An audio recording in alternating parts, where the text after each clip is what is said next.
Lo que vas a escuchar hoy te estremecerá el corazón, porque nadie en este mundo, por más curtido que esté por los rigores de la vida, imagina que un hijo sea capaz de arrastrar a su propio padre anciano por el suelo pedregoso del patio, levantando una pesada llave de hierro, oxidada por los años y el rencor, para golpearlo sin compasión bajo la mirada implacable del sol. Pero lo verdaderamente milagroso de esta tarde de ceniza no fue la crueldad desmedida de este hombre, sino el defensor inesperado que envió el cielo mismo. ¿Te imaginas a un gigantesco caballo gris, salvaje, de crines plateadas que parecían jirones de niebla, sin riendas ni herraduras, apareciendo de la nada en medio de una tormenta de polvo para pararse como un escudo viviente ante el golpe y mirar al agresor con ojos llenos de un juicio divino que desarma cualquier soberbia? Esta historia es real, es impactante y nos enseña de manera profunda que cuando los hombres cierran el corazón y se vuelven sordos al amor filial, Dios encuentra la forma de hablar a través de la creación más pura. Si alguna vez en tu caminar te has sentido desamparado, invisible o herido por aquellos que por ley de vida debían cuidarte y amarte, no te muevas de donde estás. Tu alma y tu corazón necesitan recibir esta promesa de esperanza y redención. Antes de adentrarnos en las veredas de este relato, te invito a que te suscribas y actives la campanita para que no te pierdas ni una sola de estas historias que tocan el corazón, sanan las heridas del alma y transforman vidas para siempre. El pueblo de San Juan de las Arenas era un lugar donde la tierra parecía haber renunciado a cualquier intento de dar fruto. En las tardes de agosto, el sol no era una fuente de luz, sino un peso físico, un disco de fuego blanco que calcinaba las tejas de arcilla y hacía que el aire vibrara sobre el camino como si el suelo estuviera respirando sus últimos suspiros de calor. Los mezquites, con sus ramas retorcidas y espinosas, se aferraban a las orillas de las zanjas secas como manos que imploraban un poco de humedad a un cielo permanentemente pálido. Ni las chicharras se atrevían a cantar a las 3 de la tarde. Todo quedaba sumido en un letargo espeso, interrumpido únicamente por el crujido ocasional de las hojas secas de los maizales marchitos que el viento del norte arrastraba sin rumbo. En la última casa del Callejón de los Olvidados, marcada con una cruz de madera carcomida por el viento y el tiempo, vivía don Anselmo. A sus 80 años, don Anselmo era un hombre hecho de pura resistencia. Sus manos, nudosas y oscuras como las raíces del mezquite, conservaban la aspereza de quien pasó más de medio siglo trabajando la forja y la tierra. Sus ojos, que alguna vez fueron del color de la miel fresca, se habían apagado bajo una bruma grisácea que los años imponen a los que han visto demasiado dolor. Pero aún conservaban una ternura limpia, una paciencia infinita que parecía no pertenecer a este mundo violento.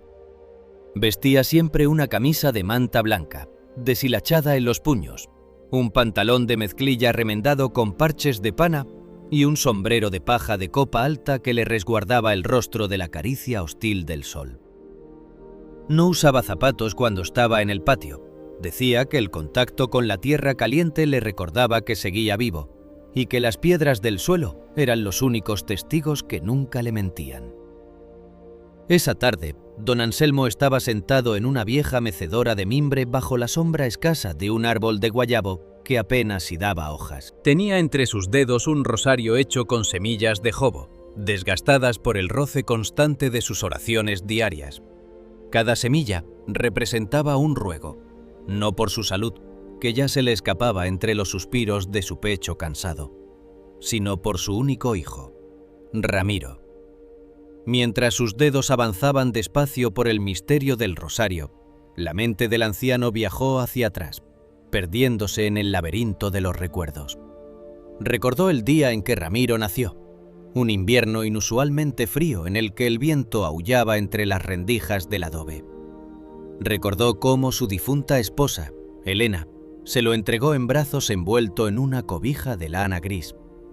En aquel entonces, Ramiro era tan frágil que Anselmo temía romperlo con sus manos toscas de herrero. Recordó las risas del niño corriendo descalzo tras las gallinas, el sonido de sus pasos menudos sobre la tierra húmeda después de la lluvia, y cómo buscaba esconderse bajo su poncho de lana cada vez que los truenos hacían temblar las colinas. ¿En qué recodo del camino se había perdido ese niño dulce? ¿En qué momento el corazón de aquel muchacho se había endurecido hasta volverse más frío y cortante que el hierro que Anselmo solía moldear en el yunque?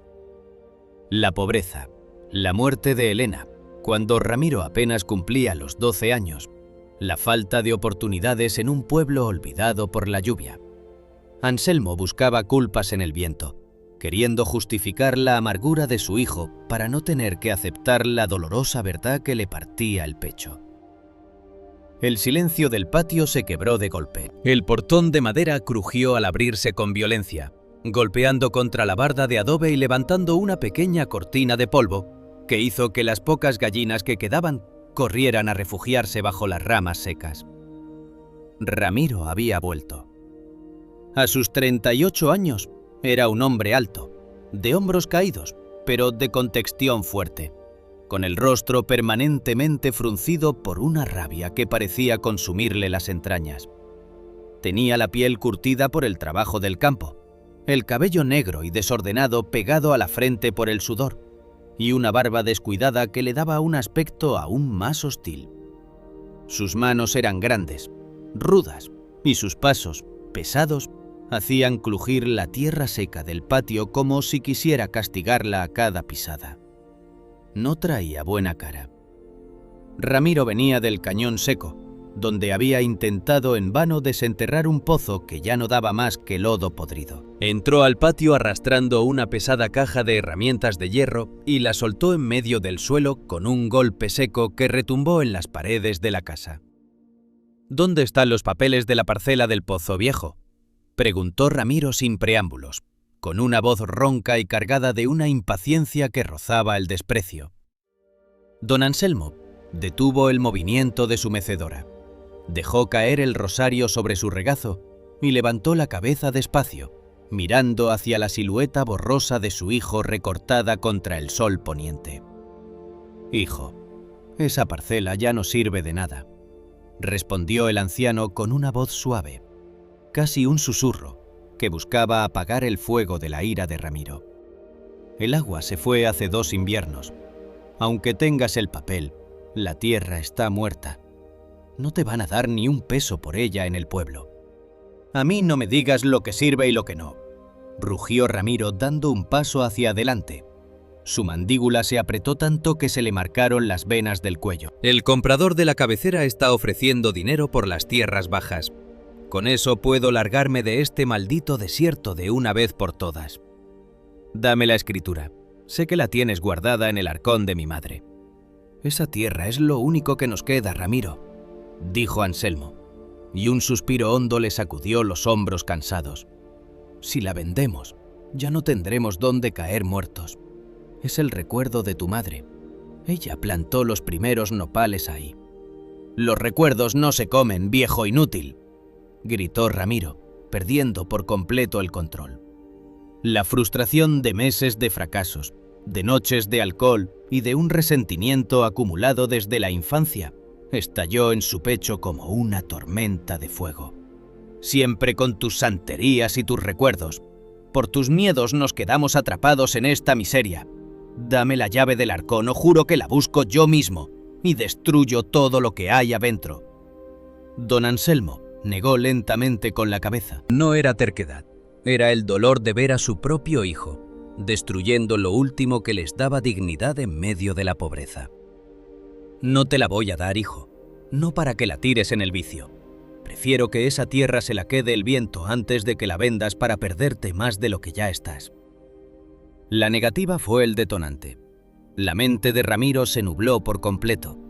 En un acto de locura y crueldad inaudita, se abalanzó sobre el anciano. Con una fuerza bruta, lo tomó del cuello de su gastada camisa de manta y lo jaló de la mecedora. El cuerpo frágil de don Anselmo cayó pesadamente al suelo del patio. Las rodillas del anciano golpearon con un sonido seco la tierra dura, y el polvo seco se levantó en una pequeña nube gris que se le metió en los ojos y en la boca. Anselmo soltó un gemido ahogado, pero no gritó. Ramiro, ciego de ira, no se detuvo ahí. Con una mano apretó el cabello canoso de su padre, ese cabello que el tiempo había vuelto delgado y frágil, y comenzó a arrastrarlo por el suelo del patio hacia el cobertizo de herramientas, como si no fuera el hombre que le había dado la vida, sino un costal de desperdicios que estorbaba en el camino. Los pies descalzos de don Anselmo se arrastraban por las piedras calientes, rasgando la piel de sus tobillos, dejando una estela leve en el polvo del patio. Su vestido de manta se llenó de tierra, y su sombrero de paja voló lejos, quedando aplastado bajo la sombra del guayabo. «¡Vas a aprender a respetarme, viejo!», gritaba Ramiro fuera de sí mientras lo arrastraba. «Hoy me das esa escritura o de aquí no sales vivo». En el suelo, con la mejilla pegada a la tierra ardiente, sintiendo el dolor lacerante en sus piernas y hombros, don Anselmo no maldijo. Cerró los ojos y, con el poco aire que le quedaba en sus pulmones marchitos, elevó una oración al cielo. Sus labios se movieron sin emitir sonido, pero su alma gritó con una fuerza que atravesó la cúpula celeste. «Señor, no por mí, sino por él. No dejes que sus manos se manchen de mi sangre. Mándame un ángel, Padre mío, porque yo ya no tengo fuerzas para defenderme, y mi hijo se está perdiendo en la oscuridad de su alma». Ramiro soltó al anciano cerca de la forja vieja. Respiraba agitado, con el pecho subiendo y bajando como el fuelle que su padre solía usar en los tiempos de abundancia. Miró a su alrededor con los ojos desorbitados y vio la caja de herramientas de hierro que había tirado al entrar. Se agachó de golpe y sacó de ella una pesada llave de hierro, una herramienta maciza, de casi 2 kilos de peso, utilizada para ajustar las tuercas de los tractores viejos. El metal brillaba con un destello frío y cruel bajo la luz moribunda de la tarde. «Última oportunidad, viejo», dijo Ramiro, levantando la llave de hierro sobre su cabeza. Su brazo temblaba por la adrenalina y la furia contenida. «¿Dónde está la llave del arcón?». Anselmo, tirado en la tierra, lo miró con esos ojos color miel apagados, llenos de una tristeza tan profunda que habría desarmado a cualquiera. Pero Ramiro ya no era un hombre, era una bestia acorralada por sus propios demonios. «Hijo, que Dios te perdone», susurró el anciano, cerrando los ojos para esperar el golpe. Ramiro tensó los músculos de su brazo, dispuesto a descargar el hierro sin piedad sobre el cuerpo indefenso de su padre. El viento comenzó a soplar con una violencia repentina, levantando un torbellino de polvo amarillo que oscureció el patio en un segundo. Era una tolvanera densa que hacía imposible ver más allá de unos metros, como si el cielo mismo quisiera tapar con un velo de ceniza la atrocidad que estaba por cometerse. Y entonces, en medio de la tormenta de polvo, ocurrió el prodigio. Un relincho poderoso, agudo y estruendoso como el sonido de 1000 trompetas de bronce, rompió el aullido del viento. Fue un sonido tan fuerte, tan cargado de una autoridad soberana, que hizo que la llave de hierro vibrara en la mano de Ramiro. El suelo del patio tembló bajo el impacto de unos cascos pesados que se acercaban a gran velocidad. De la cortina de polvo amarillo emergió una figura colosal. Era un gigantesco caballo gris, un animal de una majestuosidad que cortaba la respiración. Su pelaje era del color de las nubes de tormenta, salpicado de manchas plateadas que brillaban como estrellas en la penumbra. Sus crines y su cola, largas y salvajes, flotaban en el viento como jirones de niebla. No llevaba silla de montar, ni riendas, ni marcas de herraduras en sus cascos de obsidiana. Era un animal libre, salvaje, imponente. El caballo no se detuvo. Con un trote firme y poderoso, se interpuso exactamente entre la llave de hierro que Ramiro sostenía en el aire y el cuerpo indefenso de don Anselmo. Se plantó como una muralla de carne y músculo gris, un escudo viviente enviado desde los rincones más puros de la creación. Ramiro, asustado por la irrupción súbita de semejante gigante, dio 3 pasos hacia atrás, trastabillando con las piedras del suelo. La llave de hierro bajó unos centímetros, pero su mano seguía tensa. El caballo gris alzó la cabeza alto, muy alto, mirándolo desde su imponente estatura. Sus ojos no eran los ojos comunes de un animal del campo. Eran grandes, profundos, oscuros como el abismo, pero encendidos por un reflejo dorado que parecía contener el fuego del juicio divino. Era una mirada que no parpadeaba, una mirada que atravesaba la carne y se clavaba directo en los secretos más oscuros del corazón de Ramiro. En esos ojos, el agresor vio reflejada toda su crueldad, su cobardía de levantar la mano contra el anciano que lo había sostenido. Y por primera vez en su vida, Ramiro sintió un frío glacial que le recorrió la columna vertebral. El miedo, un miedo sagrado y reverente, le aflojó los músculos. El animal dio un paso al frente, resoplando con fuerza. Un aliento tibio y con olor a pasto fresco y monte libre golpeó el rostro sudoroso de Ramiro. El caballo golpeó la tierra con uno de sus cascos delanteros, levantando un remolino de polvo y haciendo un ruido seco que sonó como una sentencia. Ramiro miró al caballo, luego miró a su padre que seguía en el suelo, y finalmente miró la pesada llave de hierro que sostenía en su mano derecha. Los dedos se le entumecieron. La llave, que antes le pareció el instrumento de su poder, ahora pesaba como si estuviera hecha de plomo fundido. Con un sonido sordo, la herramienta de hierro cayó al suelo, quedando sepultada a medias en la tierra seca del patio. El caballo gris no se movió de su posición de guardia. Bajó lentamente la cabeza y, con una delicadeza infinita que contrastaba con su enorme tamaño, rozó con su hocico tibio la mejilla herida de don Anselmo, soltando un suave resoplido que pareció devolverle las fuerzas al anciano. Don Anselmo abrió los ojos despacio. Vio el pelaje plateado del animal, sintió su aliento de vida sobre su rostro y sonrió con lágrimas en los ojos. Sabía que su oración había cruzado el cielo y que el ángel de 4 patas estaba allí para cuidarlo. Ramiro cayó de rodillas a unos metros, cubriéndose el rostro con las manos, mientras comenzaba a llorar con un llanto ronco, desgarrador, de esos que solo brotan cuando un corazón endurecido es quebrado por la gracia divina. El viento comenzó a calmarse, la tormenta de polvo se disipó y el sol poniente pintó de un color dorado y pacífico el patio de la casa, donde la vida, gracias a un milagro enviado del cielo, había vuelto a empezar. El viento en Loma Seca no era una simple corriente de aire, era un azote constante, un viejo conocido que soplaba cargado de una arena finísima y roja que se colaba por las rendijas de las ventanas, crujía entre los dientes y se asentaba en los rincones de las casas como un tributo inevitable del desierto. En este rincón del mundo, donde la lluvia era un milagro que los viejos apenas recordaban, el sol de mediodía caía con una saña implacable sobre los techos de lámina galvanizada, haciéndolos crujir y dilatarse bajo un calor que derretía las sombras y obligaba a los perros callejeros a buscar el mísero refugio de los pozos secos. Los tejados vibraban, devolviendo un resplandor plateado y cegador que hacía que Loma Seca pareciera, desde la distancia, un espejismo a punto de deshacerse bajo el peso de su propia aridez.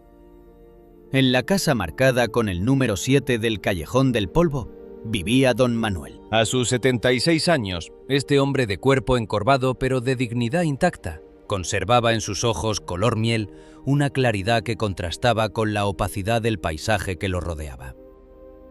Don Manuel había sido el mejor carpintero de la región.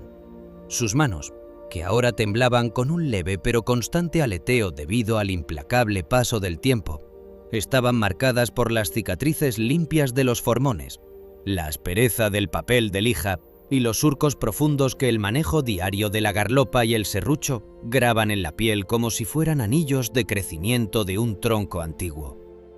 Vestía siempre con una camisa de manta blanca, ya percudida por la tierra del camino y deshilachada en el cuello, un pantalón de dril sujeto con un cordel y unas sandalias de cuero remendadas por él mismo con trozos de llanta vieja.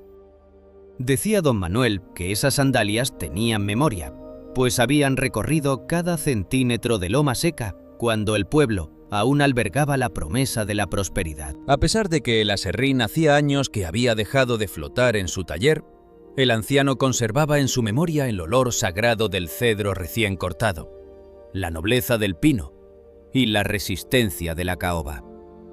A veces, por las mañanas, se llevaba las manos a la cara y creía percibir aún el perfume resinoso de las maderas que moldeó con tanto amor.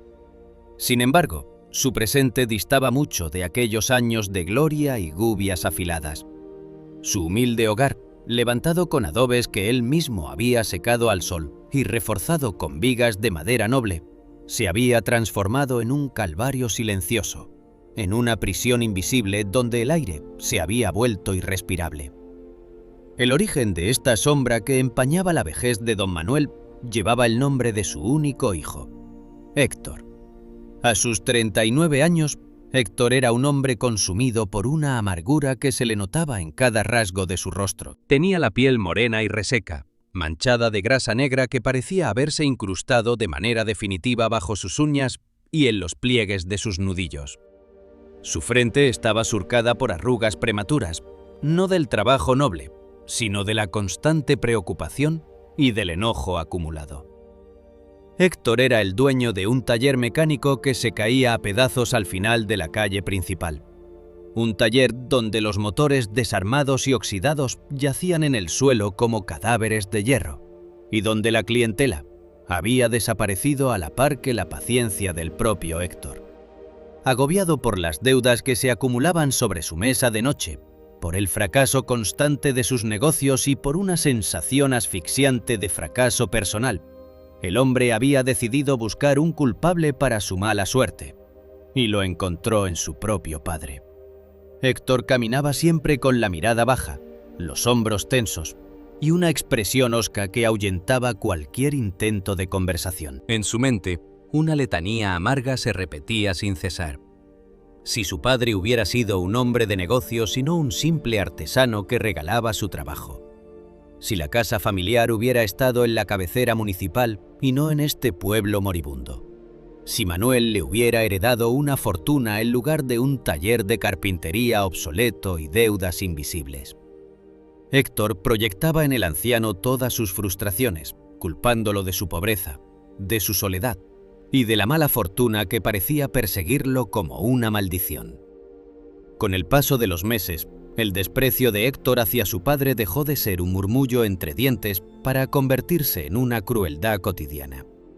Don Manuel soportaba las palabras hirientes con un silencio que no era cobardía, sino el amor incondicional de un padre que recuerda el peso de su hijo recién nacido en sus brazos. El anciano recordaba perfectamente cuando Héctor era apenas un niño de cabellos revueltos que se sentaba sobre el aserrín del taller, imitando los golpes del martillo con una pequeña cuña de madera.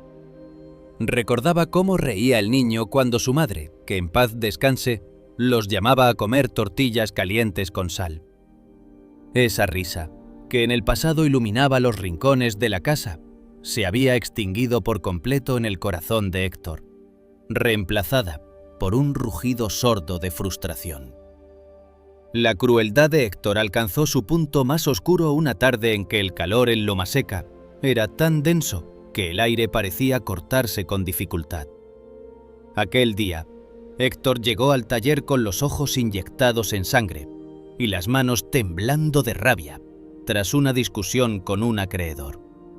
Entró a la casa pateando las puertas, maldiciendo al viento y a la tierra. Don Manuel, que estaba sentado junto a la mesa tallando una pequeña figura de madera para distraer sus dedos temblorosos, levantó la mirada color miel, llenándola de una compasión que a Héctor le resultó intolerable. «No me mires así, viejo», escupió Héctor con una voz que parecía cargada de hiel. «Me tienes harto con tu cara de santo y tus rezos que no pagan las facturas. Esta casa ya no es tuya. Tú no aportas nada. Solo eres un estorbo que consume la poca comida que consigo». Don Manuel dejó el trozo de madera sobre la mesa con una suavidad infinita. Su voz, aunque trémula por los años, conservó una calma que parecía sagrada. «Hijo, esta casa la construimos juntos, viga por viga. Aquí creciste, aquí tu madre». «¡Cállate!», gritó Héctor golpeando la mesa con el puño cerrado, haciendo que la figura de madera rodara por el suelo. «No me hables de mi madre ni de vigas. Estoy cansado de mantener a un viejo que ya no sirve para nada. A partir de hoy, esa habitación es mía». Necesito espacio para guardar las piezas del taller y no quiero tu olor a viejo cerca de mis cosas. Sin esperar respuesta, con una frialdad que helaba la sangre a pesar del calor del desierto, Héctor entró a la habitación de su padre, tomó el colchón de lana apelmazada, la cobija de algodón desgastada y el pequeño baúl de madera donde don Manuel guardaba sus recuerdos más preciados, y los arrojó sin miramientos al patio de tierra trasera. El baúl golpeó el suelo, abriéndose levemente y dejando ver una fotografía descolorida de su esposa y unas cuantas herramientas de carpintería oxidadas. Don Manuel no se opuso, no levantó la mano ni la voz. Con la espalda un poco más encorvada por el peso de la humillación, caminó lentamente hacia el patio. Sus sandalias remendadas se arrastraron por la tierra seca mientras se agachaba para recoger la fotografía de su amada Elena, limpiándole el polvo con el puño de su camisa de manta, antes de guardarla con cuidado en el bolsillo de su pecho, justo al lado de su corazón. Héctor no se conformó con desterrarlo al patio. Para asegurarse de que su padre no intentara entrar a la casa durante las horas del día o de la noche, compró una pesada cadena de hierro y un candado macizo de color latón.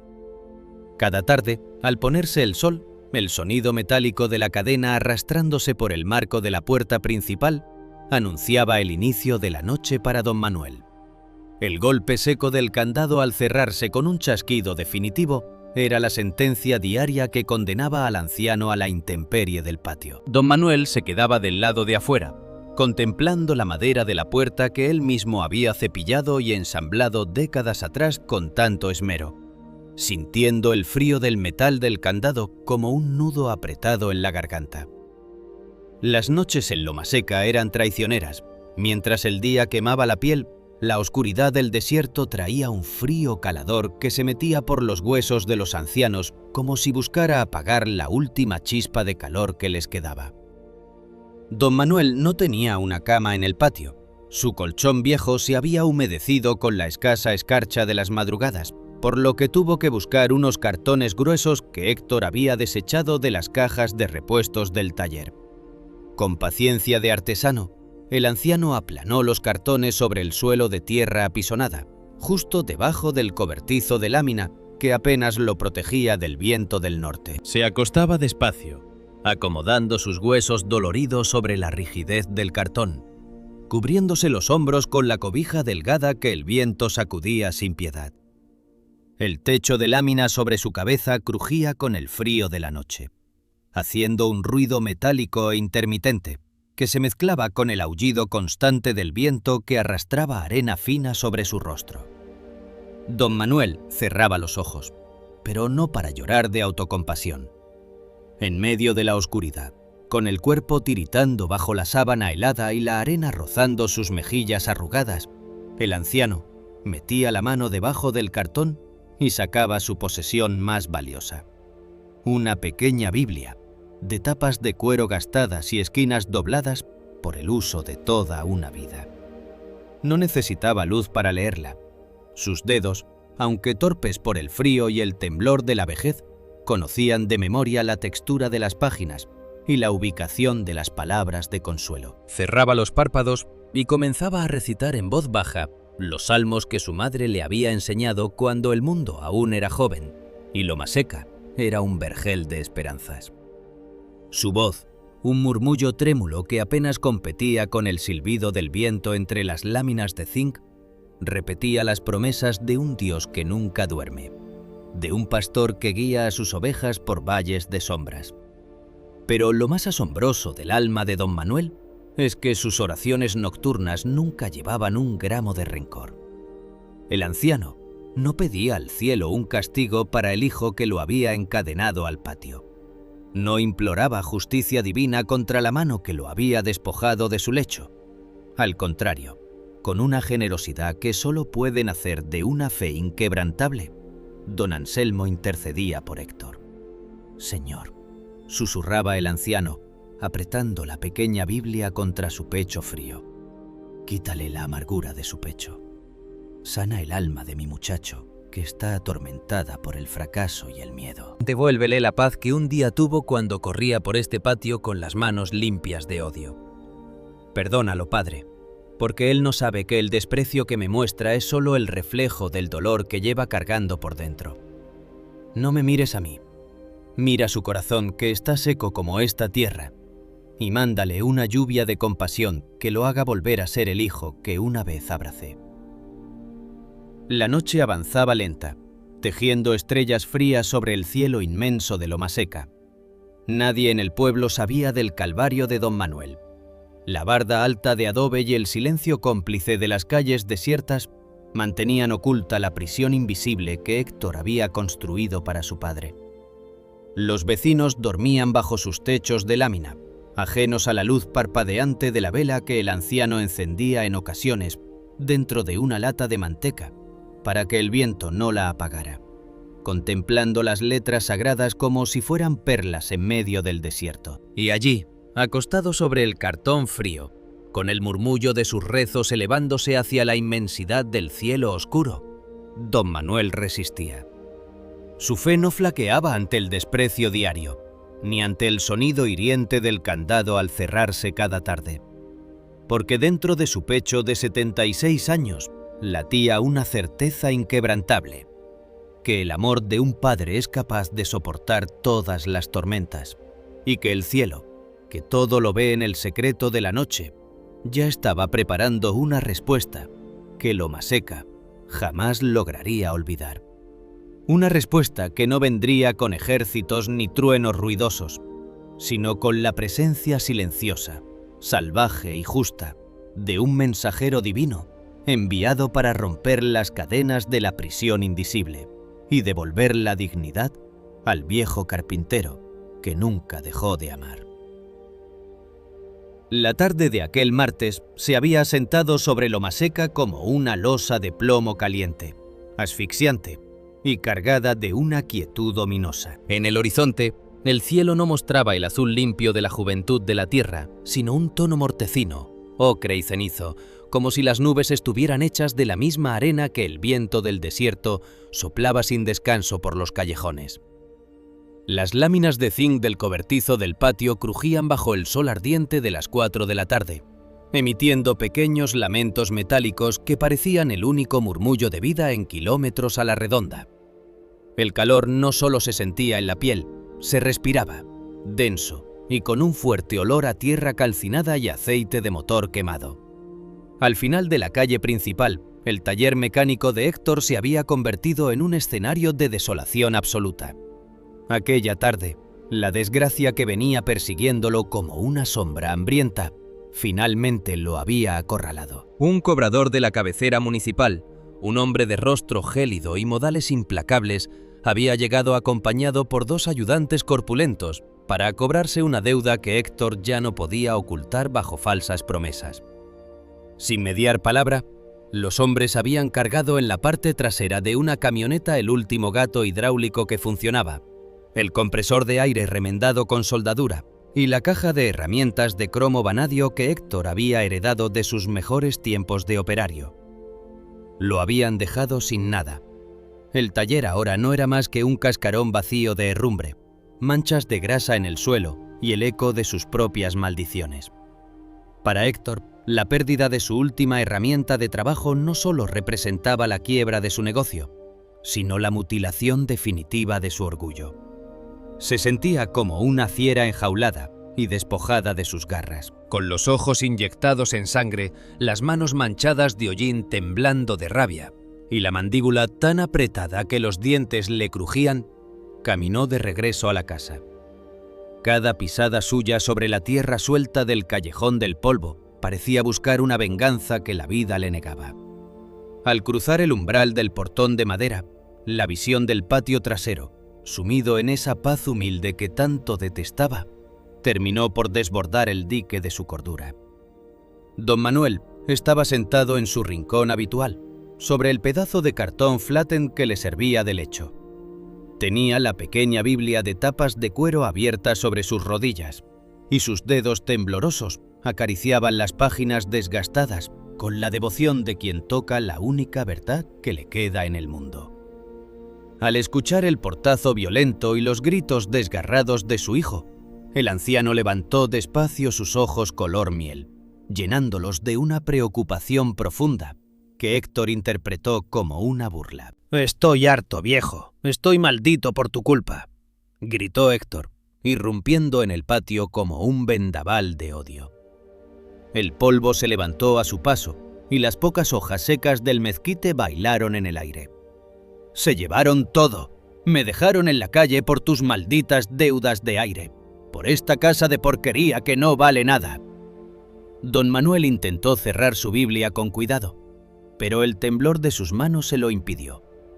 Levantó la voz trémula, buscando aplacar la tempestad que veía en el rostro desencajado de su hijo. «Hijo, el trabajo va y viene. Mientras tengamos salud y estemos juntos bajo este techo, Dios proveerá el pan. No te dejes consumir por el enojo, Héctor, que la rabia solo destruye al que la carga». «No me hables de Dios ni de tu providencia de mendigo», rugió Héctor, acortando la distancia entre ambos con pasos violentos. Antes de que el anciano pudiera reaccionar, Héctor lo tomó con fuerza brutal por el hombro izquierdo. Sus dedos, endurecidos por el metal y la grasa, se clavaron en la carne delgada de don Manuel a través de la gastada camisa de manta. Con un movimiento brusco y desprovisto de cualquier vestigio de piedad filial, Héctor arrojó al anciano contra la pared de bloques de cemento que delimitaba el patio. El impacto fue seco y terrible. La espalda de don Manuel chocó contra la aspereza gris de los bloques y el golpe le arrancó un gemido ahogado del pecho. La Biblia se deslizó de sus manos, cayendo abierta sobre la tierra del patio, con las páginas ensuciándose de polvo.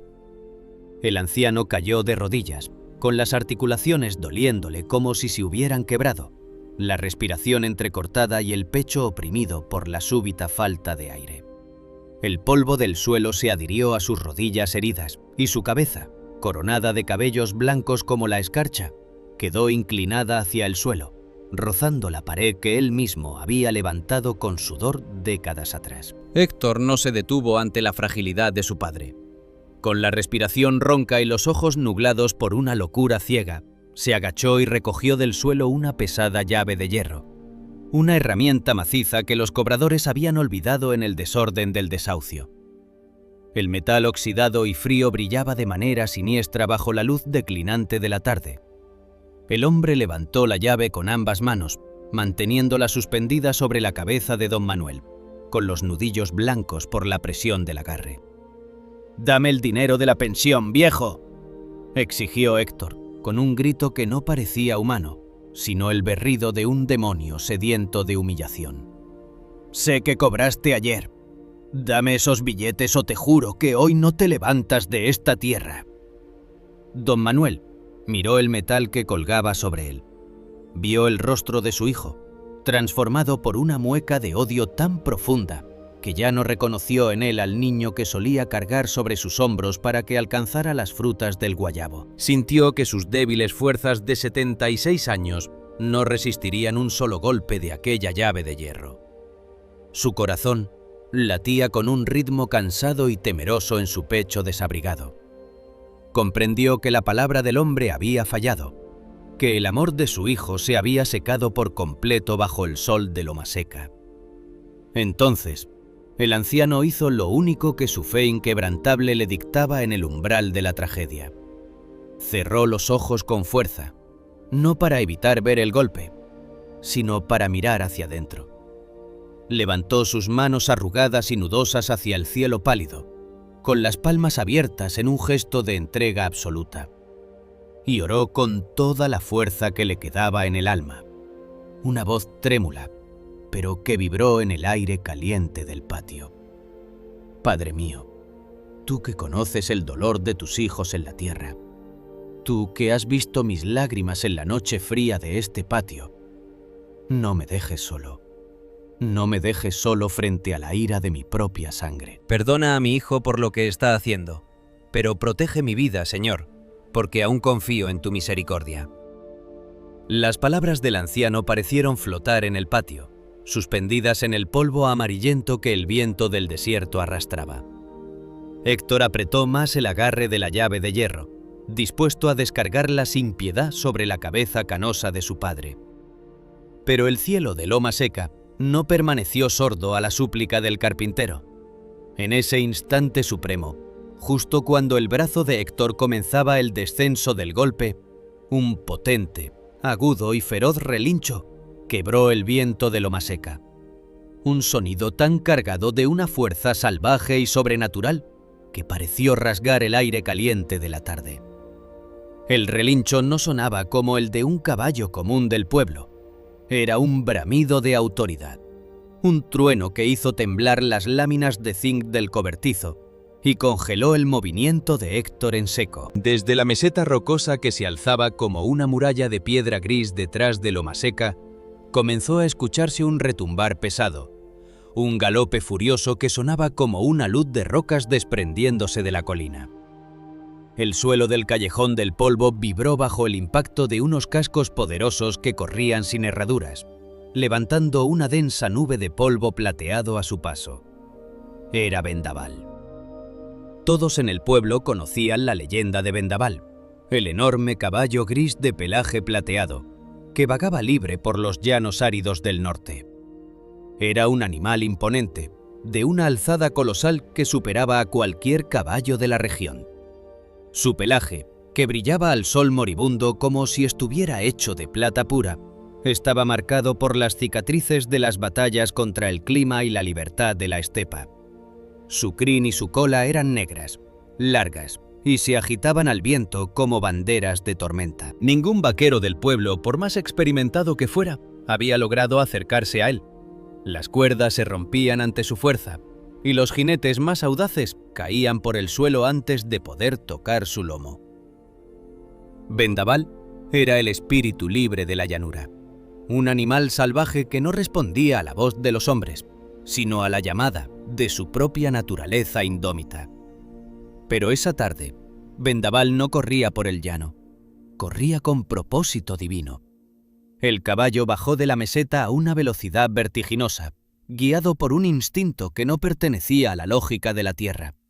Sus ojos oscuros y brillantes estaban fijos en la casa del callejón del polvo, como si el viento le hubiera llevado el eco exacto de la oración de don Manuel.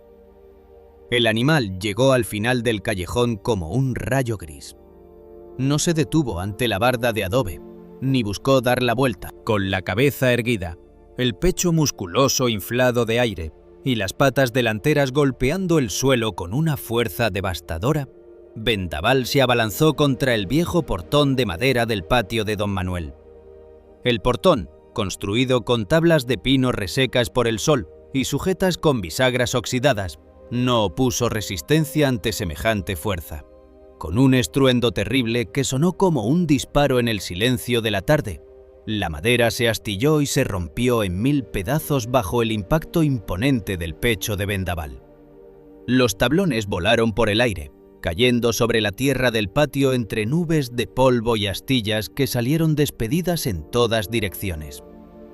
El gigantesco caballo gris irrumpió en el patio, frenando su galope con un resoplido violento que levantó la tierra del suelo. Sus cascos de obsidiana se clavaron en el patio de tierra apisonada, justo en medio del desorden de los cartones y la caja de herramientas. Vendaval sacudió su enorme cabeza plateada, haciendo flotar sus crines negras en el aire polvoriento, y se plantó de perfil, majestuoso e inalcanzable, cubriendo con su enorme cuerpo gris la figura frágil de don Manuel, que seguía de rodillas contra la pared de bloques. Héctor cayó de espaldas, aterrorizado por la irrupción violenta del gigante de plata. La pesada llave de hierro se le resbaló de las manos, cayendo con un sonido sordo sobre la tierra del patio, justo al lado de la Biblia abierta de su padre. El hombre retrocedió arrastrándose sobre el trasero, con los ojos abiertos de par en par por el pánico, contemplando al imponente animal que parecía llenar todo el patio con su presencia salvaje y su respiración de fuego. Vendaval giró lentamente la cabeza y clavó sus ojos oscuros e inteligentes directamente en el rostro pálido de Héctor. No era una mirada de pánico animal, era una mirada de juicio, un destello de luz fría y divina que parecía conocer cada secreto, cada desprecio y cada golpe que Héctor había propinado al anciano carpintero. El silencio regresó al patio, pero ahora era un silencio sagrado, vigilado por el mensajero que el cielo había enviado en respuesta a la oración del justo. El gigantesco animal de plata, bautizado por las leyendas del llano como Vendaval, se plantó en medio del patio con la inmutabilidad de un monolito de piedra viva. Entre el cuerpo tembloroso de don Manuel, que continuaba de hinojos contra la fría pared de bloques de cemento, y la figura desencajada de Héctor, el caballo gris erigió una barrera insalvable. De su pecho robusto y musculoso ascendía una respiración profunda, un resuello espeso y caliente que al salir por sus belfos húmedos soplaba sobre la tierra seca, levantando pequeñas espirales de arena roja que danzaban alrededor de sus patas como diminutos remolinos del desierto. El olor a sudor de bestia libre, a pastizal quemado y a viento de altura, inundó el aire del patio, asfixiando el olor rancio a aceite quemado y gasolina que Héctor arrastraba consigo.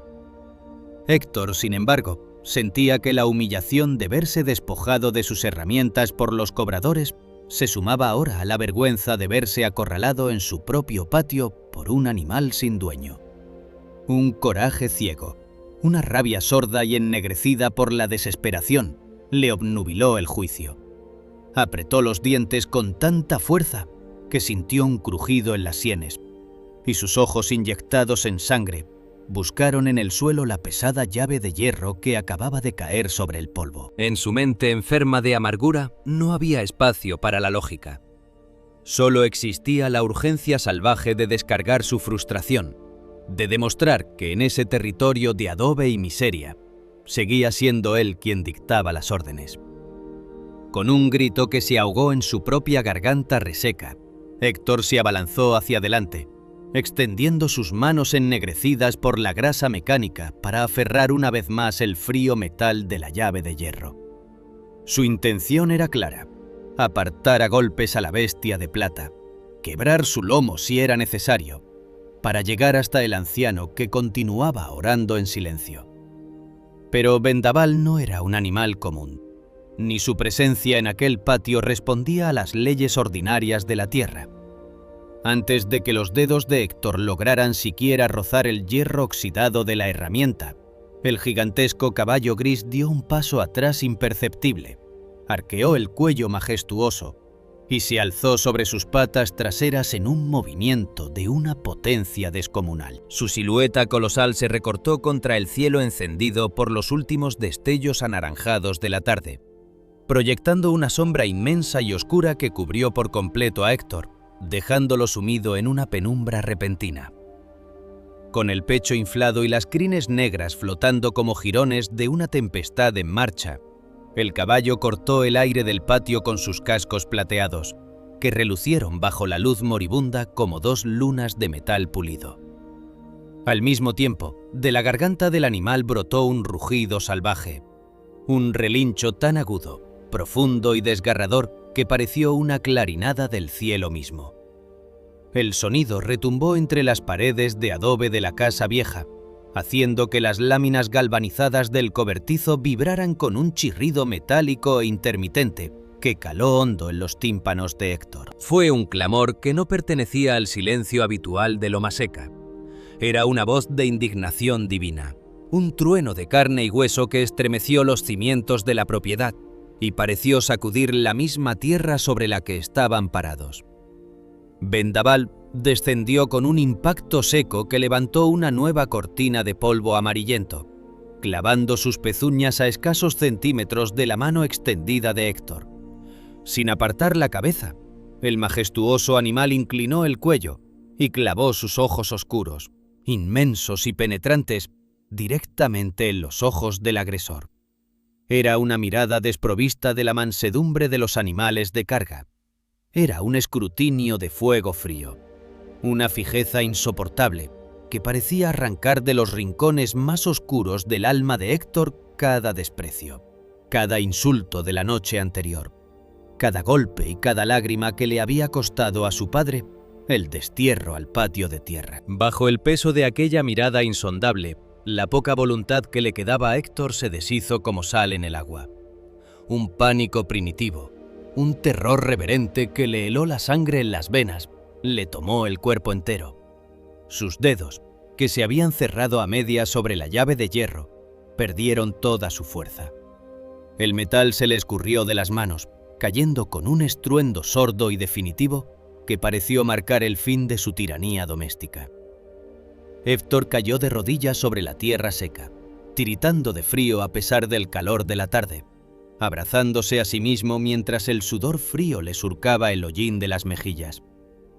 Por primera vez en su vida de fracasos y rencores, sintió el peso aplastante de una culpa inmensa, una losa invisible que le oprimía el pecho y no le dejaba respirar, dándose cuenta de la bajeza de sus actos ante los ojos de un juez que no necesitaba palabras para dictar sentencia. Mientras el drama del patio se consumaba en el silencio que siguió al rugido del caballo, la quietud del callejón del polvo ya se había quebrado por completo. Lomaseca era un pueblo donde el silencio solía ser el mejor cómplice de las tragedias familiares. Un lugar donde los vecinos preferían cerrar las cortinas y atrancar las puertas cuando se escuchaban gritos ajenos. Pero la tarde del martes había sido distinta. El estruendo del portón de madera al astillarse bajo el pecho de vendaval y los relinchos desesperados, agudos y metálicos del gigantesco animal habían resonado por toda la cuadra con la urgencia de una campana de fuego. Don Toño, el panadero de la esquina, que en ese momento se encontraba sacando de su horno de ladrillos las últimas charolas de bolillos calientes, detuvo su pala de madera en el aire al escuchar el rugido de la bestia. Tenía las manos blancas de harina y el mandil percudido por el hoguín del horno, pero el sonido le revolvió el estómago. Sabía que ese clamor no era el de un animal asustado. «Ese es el caballo de la meseta», murmuró mirando hacia la ventana. «Y el ruido viene de la casa del viejo Manuel». Cerca de allí, Pascual, el herrero del pueblo, un hombre de hombros robustos, brazos marcados por las chispas del yunque y una mirada cansada de moldear metales rebeldes, dejó caer el martillo sobre la pila de carbón. El temblor del suelo que había seguido al galope de vendaval le había recordado al paso de las viejas carretas cargadas de mineral. Se secó el sudor de la frente con un trapo sucio y salió a la calle. Doña Juana, una mujer de cabellos grises ocultos bajo un rebozo negro de luto antiguo, que vivía justo enfrente del callejón, ya estaba parada en su banqueta de cemento con las manos apretadas contra el pecho. Sus ojos viejos, habituados a ver transcurrir las vidas del pueblo con la lentitud de las sombras, apuntaban hacia la entrada de la casa de don Manuel, de donde aún se elevaba una columna delgada de polvo grisáceo. «Es un desastre», exclamó doña Juana, con una voz temblorosa que la arena del viento hacía sonar aún más rota. «Ese muchacho infame va a terminar matando al pobre viejo». Llevados por un impulso de solidaridad y temor reverente, los tres vecinos corrieron hacia el callejón, seguidos por un par de muchachos descalzos que habían dejado de jugar a las canicas en la esquina. Al doblar el recodo de la barda de adobe, se detuvieron en seco, paralizados por la escena que se abría ante sus ojos a través del portón derribado. El marco del zaguán estaba deshecho, con las astillas de pino esparcidas sobre el camino, como huesos astillados de un gigante de madera. Al entrar al patio, el silencio que encontraron era tan espeso que parecía una neblina caliente. Allí, bajo la sombra esquelética del mezquite, don Manuel seguía de rodillas contra la pared de bloques de cemento. Tenía la camisa de manta rasgada en el hombro, las rodillas marcadas por la tierra del suelo y las manos arrugadas aferradas a su pequeña Biblia, que yacía en el polvo como una reliquia salvada de un incendio. Su rostro, surcado por lágrimas silenciosas que habían limpiado canales limpios en la suciedad de su piel, reflejaba dolor físico, pero sobre todo, una paz mística que sobrecogió a los recién llegados. Frente al anciano, erguido como un centinela de plata viva, Vendaval mantenía su postura de guardia. Su pelaje plateado brillaba bajo la última luz roja del sol, y su respiración profunda y rítmica parecía dictar el latido de todo el patio. El animal no se movió cuando los vecinos entraron, solo giró ligeramente una de sus orejas negras hacia ellos, como reconociendo su presencia, pero sin desviar su atención de la figura caída que vigilaba. Y en medio de la tierra, a unos metros de distancia, Héctor permanecía arrodillado, tiritando de vergüenza y pánico. Su rostro, que antes solía mostrar una mueca de soberbia y desprecio, ahora estaba pálido, casi blanco, bajo la capa de polvo mecánico que le cubría la piel. Tenía las manos apoyadas en el suelo, la cabeza baja y los ojos clavados en la pesada llave de hierro que yacía a unos centímetros de él, como un testimonio mudo de su cobardía descubierta. ¡Santo Dios!, exclamó doña Juana, persignándose 3 veces con dedos rápidos y temblorosos. «Héctor, desgraciado, ¿qué has hecho con tu propio padre?». Pascual, el herrero, dio un paso al frente con el rostro ensombrecido por la indignación. Sus manos grandes y venosas se apretaron en puños al ver las marcas rojas en el hombro de don Manuel y el estado del patio que denotaba el maltrato constante. «Siempre supimos que eras un amargado, Héctor», dijo Pascual, con una voz que sonó tan pesada como el hierro de su yunque. Pero esto, levantarle la mano al viejo Manuel, al hombre que te dio la vida y te enseñó a caminar en este patio, eso no tiene perdón de Dios ni de los hombres. Don Toño, el panadero, se acercó despacio a don Manuel, agachándose con cuidado para ayudar al anciano a incorporarse. Sus manos blancas de harina contrastaron con la tierra que cubría la ropa del carpintero. «Venga, don Manuel, déjeme ayudarle», dijo Toño con ternura, levantándolo con suavidad de la tierra. «Ya no está solo. Lomaseca tiene memoria, y nosotros no vamos a permitir que esta infamia continúe bajo este techo». Héctor permaneció inmóvil, expuesto ante la mirada acusadora de toda la comunidad que tanto había intentado evitar. El silencio de sus vecinos le pesaba más que las palabras de Pascual. Era el juicio de los hombres que lo habían visto crecer, de las personas que conocían la nobleza de su padre y que ahora contemplaban su bajeza a pleno sol. Bajo la imponente silueta de Vendaval, que parecía vigilar la entrega de su presa a la justicia de la tierra, Héctor comprendió que su prisión invisible se había derrumbado, dejando al descubierto el vacío y la miseria de su propia alma atormentada. El silencio sagrado que se había adueñado del patio de don Manuel comenzó a disolverse de manera lenta, transformándose en un rumor de humanidad que Lomaseca no había escuchado en décadas. La rigidez en el cuerpo de Héctor, sometido por la majestuosidad inalcanzable de Vendaval y expuesto ante los ojos atentos de sus vecinos, terminó por colapsar bajo el peso insoportable de su propio remordimiento. El miedo paralizante que le había helado la sangre se convirtió, en un instante de quiebre absoluto, en un llanto roto, ronco y desesperado. No era el llanto de una fiera acorralada, era el sollozo desbordado de un niño que se había perdido en la espesura del rencor y que, de repente, se daba cuenta del abismo al que casi había saltado. Héctor cayó de rodillas sobre la tierra seca, justo a los pies de su padre. Sus manos, manchadas de grasa negra y polvo del desierto, ya no buscaban la pesada llave de hierro. Se aferraron con desesperación al dobladillo de la gastada camisa de manta de don Manuel, como si la tela vieja fuera la única barca de salvación en medio de la tormenta que le asolaba el pecho. El sudor y las lágrimas surcaron caminos limpios en el hollín de su rostro, y sus hombros robustos se sacudieron bajo la violencia de sus sollozos. «Perdóname, papá. Perdóname, por el amor de Dios», gritaba Héctor con la voz rota por la humillación y el arrepentimiento. «Olvidé quién era. Olvidé las manos que me tallaron mis primeros juguetes. Olvidé el respeto y el amor que te debía por salvarme de la miseria de mi propio enojo. Me volví un monstruo, papá. Un monstruo consumido por la amargura de mis fracasos.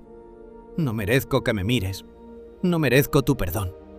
Pero te ruego que no me dejes en esta oscuridad». Los vecinos contemplaban la escena con el alma en un hilo.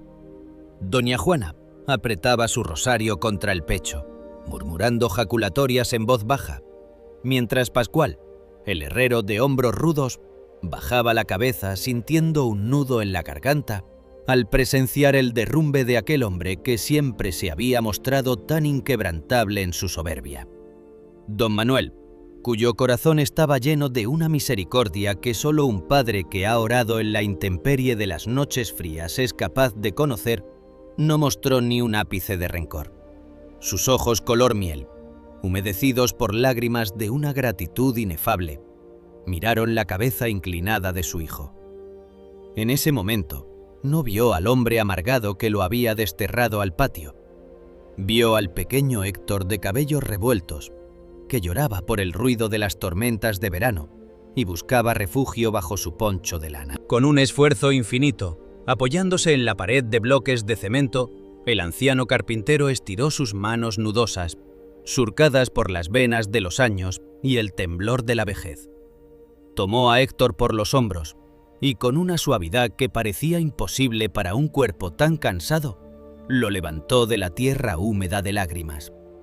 No hubo palabras de reproche, no hubo sermones, ni recordatorios del frío que había pasado sobre los cartones. Don Manuel simplemente abrió sus brazos y estrechó a su hijo en un abrazo cálido, protector y eterno. El pecho de don Manuel recibió la cabeza de Héctor, y sus manos temblorosas comenzaron a acariciar la espalda del mecánico con la misma paciencia con la que solía cepillar el cedro más rebelde en sus años de gloria en el taller.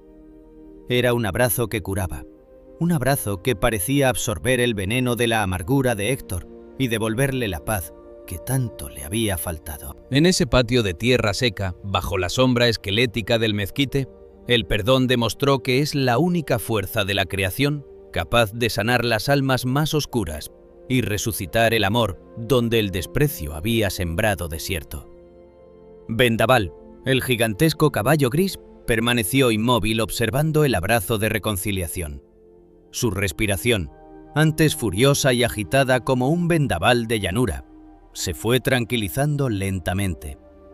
Sus ojos oscuros perdieron el brillo del juicio divino, llenándose de una mansedumbre noble y sabia.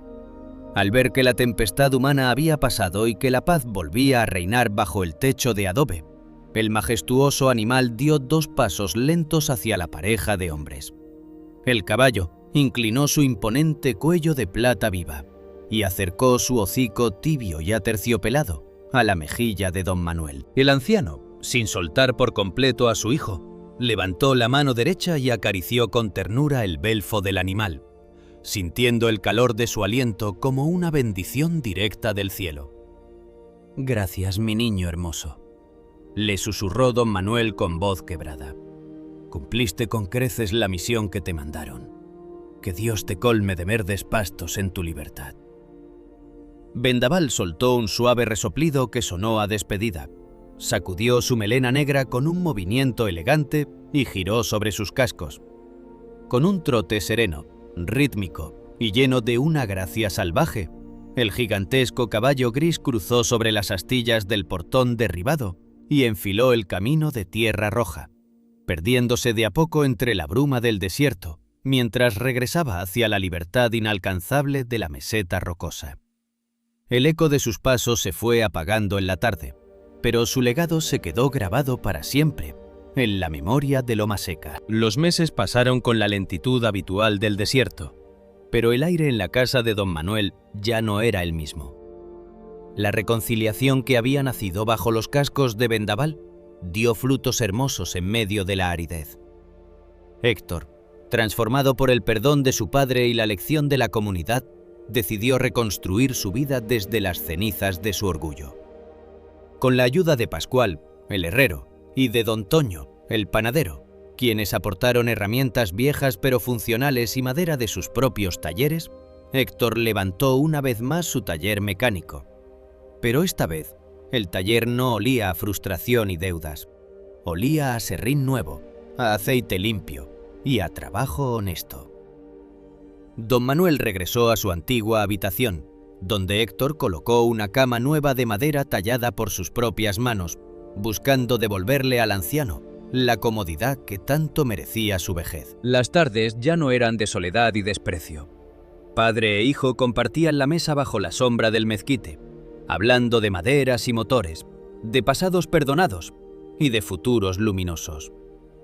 Los vecinos del Callejón del Polvo quisieron dejar un testimonio mudo pero eterno del milagro de aquella tarde de martes. Pascual, utilizando los restos de un viejo riel de tren de plata pura que guardaba en su herrería, fundió con paciencia de artesano una hermosa herradura plateada. Con la ayuda de don Toño y bajo la mirada conmovida de don Manuel, clavaron la herradura en la pared de bloques de cemento del patio, justo al lado del lugar donde el anciano había caído de rodillas a orar. La herradura brillaba bajo la luz del sol de la tarde, recordando a cualquiera que cruzara el umbral del patio que Dios nunca permanece sordo a las súplicas de los justos y que siempre, en la hora de mayor necesidad, envía a sus guardianes más inesperados para defendernos. Hoy, cuando el viento del desierto sopla cargado de arena roja sobre Loma Seca y hace crujir las láminas de zinc del cobertizo, la historia de don Manuel, de Héctor y del majestuoso vendaval sigue viva en cada cocina y en cada sobremesa del pueblo. Nos recuerda de manera profunda que el orgullo y la amargura son prisiones invisibles que construimos con nuestras propias manos, pero que el perdón tiene el poder de abrir cualquier cerrojo y sanar las heridas más profundas de la sangre. Querido amigo, querida amiga que has escuchado con el corazón abierto este relato de redención y milagros cotidianos. La historia del viejo carpintero y su hijo arrepentido no es solo un cuento para conmoverte la tarde. Es un espejo en el que todos debemos mirarnos. A veces, las mayores tragedias familiares ocurren en el silencio de nuestros propios patios, en los reproches diarios, en el olvido voluntario de aquellos que lo dieron todo por vernos caminar. ¿Qué harías tú hoy si supieras que una llamada sincera, un abrazo postergado o un perdón pedido a tiempo tienen el poder de sanar el alma y salvar la vida de quien más te amó en este mundo? No permitas que la amargura sea la que cierre la puerta con candado. La justicia del cielo nunca llega tarde, pero la de los hombres a veces necesita que demos el primer paso hacia la reconciliación. Queremos conocer tu sentir de corazón a corazón. Déjanos tu reflexión y tus palabras en la caja de comentarios aquí abajo. Leemos cada una de tus historias y nos reconforta saber que no estamos solos en este camino de fe. Comparte esta hermosa historia con tus seres queridos, con ese familiar con el que hace tiempo no hablas, o con tus amigos, para recordarles que los ángeles de Dios a veces caminan entre nosotros sobre cuatro patas y con crines al viento.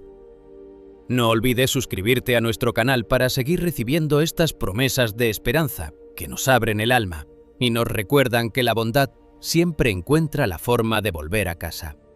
Que el cielo bendiga tus pasos y llene de paz tu hogar, hoy y siempre.